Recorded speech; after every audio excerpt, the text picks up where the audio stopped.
I thought my life was finally mine. A quiet beach house, mornings with only waves and sunlight. Then my sister called, asking to borrow it. I said yes. A week later, I came home to chaos. Sofas torn, art shattered, my grandmother's table scorched. Strangers had trampled my sanctuary. $25,000 in damage. It wasn't just furniture. It was a wake-up call. Every rule I bent, every boundary I ignored, all came crashing down. I realized then, sometimes the people you trust most are the ones who can hurt you the deepest. I'm Natalia, 36, an event planner who spent the last 10 years hustling from city to city, juggling demanding clients and sleepless nights to finally build a life that felt truly mine. Every late-night conference call, every last-minute cancellation, every coffee-fueled morning led to the same dream. A place by the ocean where I could breathe again. And last year, I made it happen. I bought my dream vacation home, a sleek, glass-walled retreat right on the sands of Cannon Beach, Oregon. The kind of place where sunrise pours through the windows, and the only sound you hear is the surf. It wasn't just a property. It was a milestone. A promise kept to the younger version of me who once scraped together rent in a studio apartment with a leaky ceiling. That beach house was my sanctuary, my proof that hard work, not luck, not family favors, actually pays off. So, when my sister Brittany, 28, called me one afternoon with her chirpy, "Hey sis, I've got this amazing idea," my gut already knew what was coming. She wanted to use the house, my sanctuary, to shoot a promo video for her so-called fashion brand. She begged, claimed it was her big break, and I said yes, against every gut instinct I had. When I came back a week later, my heart dropped straight to the floor. My dream home, the one I'd spent years saving for, designing and curating, looked like a storm had ripped through it. Sofas torn open like wild animals had clawed them. Art shattered. My grandmother's heirloom dining table scorched and split right down the middle. It was more than damage. It was disrespect. The final bill came to $25,000. When I called my mom in tears, her response was shockingly calm. Not anger. Just a sigh. "Oh, Natalia, calm down. Brittany's just chasing her dreams. You can handle this." That moment, the dismissive sentence, was the spark that lit a fire I'd kept buried for years. Because I wasn't just cleaning up another one of Brittany's messes. I was done being the family's safety net, done being the responsible one they could rely on to absorb every consequence. What I did next, sending my mom that repair bill, flipped my entire family dynamic upside down in ways they never saw coming. But before I tell you how, let's rewind a bit, back to where this pattern began. I grew up in Portland, Oregon, in a small house that always smelled like coffee and hand sanitizer. My mom, Shirley, was a nurse who worked long shifts. My dad, Howard, managed an auto shop and came home smelling like motor oil and rain. We weren't rich, but we were stable, or at least that's how it looked from the outside. But inside our home, there was an unspoken rule. Natalia handles herself. Brittany needs saving. By 15, I was already working after school, busting tables at a diner, pocketing every dollar to save for college. My friends went to the mall or football games. I went to work. Meanwhile, 8-year-old Brittany was still the family darling. At 6, she spilled nail polish all over my favorite jacket. Mom just laughed and said, "She's creative." At 10, she borrowed my bike, crashed it into a fence, and left the handlebars bent. Dad chuckled. Kids make mistakes. That was the tone set early on. I was the strong one. Brittany was the baby. And that difference shaped everything. High school didn't make it easier. While I juggled AP classes and 2 part-time jobs, Brittany breezed through life with a smile that melted every adult around her. Teachers adored her charm. Mom called her free-spirited. I didn't hate her, not then, but I couldn't ignore the double standard. like the time I saved for months to buy my first camera at 17. It was my little window into the creative world I craved. One afternoon, Brittany borrowed it without asking. A week later, it came back with a cracked lens. When I told Mom, she sighed. "You're strong, Natalia. You'll get another one." And she was right. I did, by working overtime at the diner to replace it. After high school, I went to the University of Oregon, majoring in hospitality. I thought event planning would let me build beauty out of chaos, and maybe one day build something of my own. When I graduated, I packed my things and moved to Seattle with nothing but an old car, a laptop, and a dream. Those early years were brutal. I worked 16-hour days planning weddings, conferences, and corporate galas for clients who thought deadlines were optional. I slept on a secondhand couch in a studio apartment where the heater rattled like an old train. I ate instant noodles for dinner and learned the true meaning of fake it till you make it. But slowly, it paid off. By 28, I was a senior planner organizing million-dollar events for tech startups, the kind of gigs where CEOs complained about floral colors, but tipped 5 figures when things went right. My schedule was chaos, but my bank account finally caught up. And every time I transferred money into savings, I thought of that dream I'd had since childhood. A home by the ocean. I started looking. Every weekend I'd drive along the Oregon coast, visiting open houses, walking barefoot in the sand, picturing where I'd plant roots. At 33, I found it. The one. A modern beachfront house in Cannon Beach with floor-to-ceiling windows that reflected the Pacific like liquid glass. I fell in love instantly. It wasn't just a home. It was my victory lab. I poured myself into it. Custom leather sofas, abstract local art on the walls, a reclaimed wood dining table reminiscent of my grandmother's, even lavender and seagrass in the backyard to ground me. Every corner whispered, "You did this. You earned this." Brittany's life took a different route. At 28, she was still living in Mom's basement, rent-free, working part-time at a boutique in Portland, posting outfit reels and behind-the-scenes clips to Instagram. She wasn't lazy. She had charm and ideas. But whenever things got hard, she quit and rebranded her dream. Blogging, modeling, barista work, influencing. She called it exploring her options. Mom called it finding her path. Dad stayed quiet, pretending not to notice the imbalance. I didn't mind helping once in a while. I lent her my old laptop when hers died, spotted her gas money once or twice, but her constant lack of accountability started wearing on me, especially with Mom defending her every time. Then things shifted. Mom and Dad retired last spring, downsizing to stretch their savings. Brittany's job wasn't paying much, and for the first time, Mom couldn't cover her bills as easily. That's when the calls started. "Hey sis, can you help with my car payment? Any chance you've got an extra 100 lying around?" At first I brushed it off. Family helps family, I told myself. But soon, every call came with another ask, and every ask came with an expectation. Then one Sunday during brunch, which I paid for, Brittany dropped her next big idea.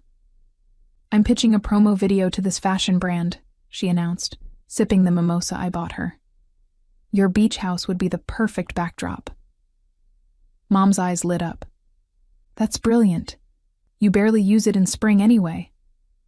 My stomach twisted. That house was sacred to me. My one place of peace. And Brittany had a history. Just last year, she borrowed my apartment for a weekend and left behind a red wine stain the size of Texas on my rug. I said carefully, stirring my coffee, "It's not really set up for shoots, and I've got rules. No crowds, no mess." Brittany rolled her eyes. "Relax, sis. It's just me and a couple of friends. We'll be super careful." Dad stayed silent, pretending to read the menu. Mom leaned forward, voice soft but heavy with guilt. "Natalia, it's family. You've got so much. Share a little." That line, "share a little," hit like a punch. It was the same refrain I'd heard all my life, and just like every time before, against my better judgment, I caved. I said, yes. I spent the next few days second-guessing that decision. Brittany texted constantly. "Can you stock the fridge? What's the Wi-Fi password? Can you make sure the lighting's good?" I reminded her about the guidebook I'd made. Everything from smart lights to alarm codes to the neighbor's number. She replied, "Can't you just show me when I get there?" So there I was, driving 4 hours from Seattle to Cannon Beach after a 12-hour workday, just to walk her through the house she was borrowing for free. When I arrived Thursday night, exhausted, I still made the place perfect. Stocked the fridge, set out fresh towels, even left a bottle of wine as a welcome gift. Next morning, as the sun spilled through the windows, I looked her in the eye. "Brittany," I said, gesturing toward the ocean, "this place is quiet. No crowds, no loud music. Respect the neighbors and don't mess this up." She barely looked up from her phone. "Got it, sis. Chill. I'm not throwing a rave." Her smirk should have been my warning, but I pushed it aside, rushing to catch my flight to Chicago for a client event. Friday night around 10 p.m., my phone buzzed. It was Marilyn Todd, my neighbor down the road. "Natalia, there's music blaring from your place. Sounds like a party. Is that okay?" she texted. My stomach dropped. I called Brittany straight to voicemail. I sent a message. "Turn it down now, you promised." No reply. By midnight, Marilyn texted again. "It's quieter now, but there's a lot of cars parked out front." I couldn't focus on my event prep in Chicago. Brittany had lied again. I kept checking my phone, hoping for an explanation, but there was none. Saturday morning, it got worse. I was grabbing coffee before a meeting when I opened Instagram. Brittany's story popped up, a video of my house packed with strangers.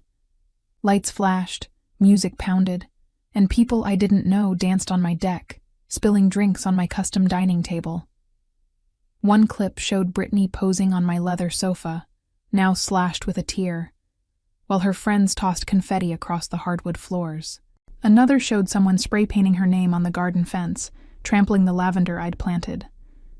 My grandmother's hand-carved side table, my only keepsake from her, was scorched by a candle they left burning. I was gutted. This wasn't a shoot. It was a free-for-all. I called Brittany again. Voicemail. I messaged her on Instagram. "What the hell, Brittany? You're destroying my house." Still no response. My hands shook as I scrolled through more tagged posts. Strangers were using my kitchen as a bar, mixing cocktails on marble counters. Someone had dragged my abstract art off the wall, leaving it cracked on the floor. The garden was trampled. My pride turned into mud. I couldn't breathe. I called Lauren Myers, my best friend and media manager in Seattle. "Lauren, she's ruined everything," I said, my voice breaking. I sent her the videos. Lauren was furious. "Get back there, Natalia. This is insane. She's got no respect." Then my phone rang. Karen Walsh, the manager at the furniture store where I bought my custom pieces, explained that my sofa, dining table, and some art were damaged beyond repair. "We estimate $25,000 to replace." I nearly dropped my phone. $25,000. I authorized a hold on my credit card to cover initial costs. My head was spinning. Brittany hadn't just broken a promise. She'd turned my sanctuary into a wrecking zone. I called her one last time. Voicemail. I was done waiting. I couldn't focus on my Chicago event. My client noticed my distraction during the walkthrough, asking if I was okay. I lied. Family issue. Inside, I was unraveling. I rebooked my flight to Portland for Sunday morning, paying a fortune for the last-minute change. The plane ride was torture. Each mile on the 4-hour drive to Cannon Beach fueled my dread. When I turned onto the gravel road to my house, the first signs of chaos hit me. Tire tracks scarred my lawn, crushing the seagrass I'd nurtured. Empty cans and plastic cups littered the driveway. My heart pounded as I stepped onto the deck. The ocean view that usually calmed me now mocked the disaster. The glass door was smudged with handprints. Outdoor chairs were toppled, one leg bent. Inside, the stench hit first: booze, smoke, and something sour I couldn't place. My living room was a war zone. The leather sofa I'd saved years for was slashed, stuffing spilling out. Hardwood floors scratched, littered with confetti and spilled drinks. The abstract art lay cracked against a wall. The kitchen was worse. Marble counters sticky with liquor, cabinet doors scuffed, a blender shattered on the floor. The dining table, my grandmother's heirloom, was scorched and split. Upstairs, guest rooms were trashed. The master bedroom, my private retreat, felt violated. Paint spilled on my duvet, jewelry missing. I sank onto the stairs, fighting tears. This wasn't just damage, it was betrayal. I pulled out my phone and started snapping photos room by room, documenting every scar. Marilyn Todd stopped by, her face grim. "Angela, we called the sheriff Friday night. Brittany claimed she had your permission. They left around 2 a.m., but it started up again Saturday." I apologized, mortified. "This isn't your fault," she said, but it felt like it was. By afternoon, I called my insurance agent. "Intentional damage by a guest isn't covered," he said. "I'd have to pursue Brittany directly. $25,000. I texted Lauren again, sending photos. "She's going to pay for this," I said. Lauren replied instantly, "You need a plan, Natalia. Don't let her skate." That evening, sitting on my ruined deck as the sun set over the Pacific, I made a decision. Brittany had crossed a line, and I wasn't cleaning up her mess alone, not this time. I drafted a professional email to Mom, Dad, and Brittany. On March 15, 16, my Cannon Beach property sustained $25,000 in damages during Brittany's stay. Attached are photos, contractor estimates, and furniture replacement costs. I expect full compensation within 30 days. For further discussion, contact my attorney Daniel Hayes. Their responses trickled in.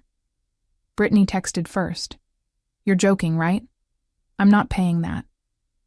Mom called next, her voice sharp. "Natalia, this is ridiculous. You're blowing this out of proportion. It was just a video shoot. You've got the money to fix it." I clenched my jaw. It's not about the money. It's about responsibility. Dad didn't reply. Their refusal only hardened my resolve. By Friday, I faced them in person at the monthly family dinner. I arrived calm, composed, report in hand. Mom greeted me with a tight smile. Dad barely nodded. Brittany arrived late, tossing her purse on the couch. I set my binder on the coffee table. "This is about the $25,000 in damages Brittany caused at my beach house," I said. "Here's the evidence. Photos, receipts, contractor estimates, and a legal opinion from my attorney." Brittany scoffed, tossing her copy aside. "This is absurd, Natalia," she said. "It was a video shoot, not a demolition. You're acting like I burned the place down." I locked eyes with her. "You invited strangers who slashed my sofa, burned my grandmother's table, and trashed my garden. That's not a shoot. That's reckless." Mom jumped in, pleading. "Natalia, let's calm down.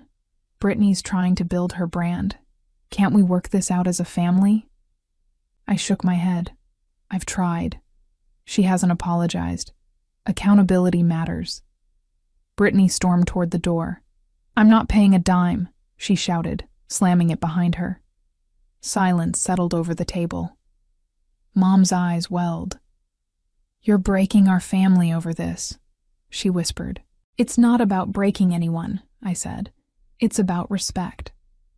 The bill is due in 30 days. I left the condo, heart heavy but resolve stronger. Back in Seattle, Lauren pushed me further. Make it real for them. Show you mean business. I sent an Instagram post, factual and firm. My beach house was damaged during a video shoot costing $25,000. I've asked for accountability, but so far nothing. The post blew up. Friends, colleagues, even strangers weighed in. Make them pay. By Wednesday, Brittany texted, "You're embarrassing me. Take that post down." I replied, "Pay the bill and I will." Thursday, Mom called. "I saw your post. I've been too easy on Brittany. I'll cover the damages from my retirement savings." I was stunned. "Mom, you don't have to," she insisted. By the next day, $25,000 was in my account. No note, no explanation, just the payment. Repairs began immediately. New sofa, refinished floors, repainted walls, replanted garden. The heirloom table was restored into a subtle patina that gave it character. By June, the house looked better than ever. It wasn't just a home anymore. It was a battleground I'd fought to reclaim. I rented out the guest rooms, turning loss into income, and started a blog sharing my story about boundaries, accountability, and family respect. Readers connected, sharing their own experiences of betrayal and being taken for granted. Mom gradually acknowledged her role in excusing Brittany, and we had real conversations for the first time in years. Brittany remained distant, occasionally sending minimal apologies, but the power dynamic had shifted. I no longer carried the weight of her mistakes. Professionally and personally, I thrived. Standing up to my family gave me confidence, boundaries, and a sense of ownership I had never felt before. The beach house, once violated, was now mine on my terms. A sanctuary that represented hard-earned respect and self-worth. The end. If you enjoyed this story, please like, subscribe, and share this video. Comment below which story you want to hear next. Thank you for watching, and see you in the next video.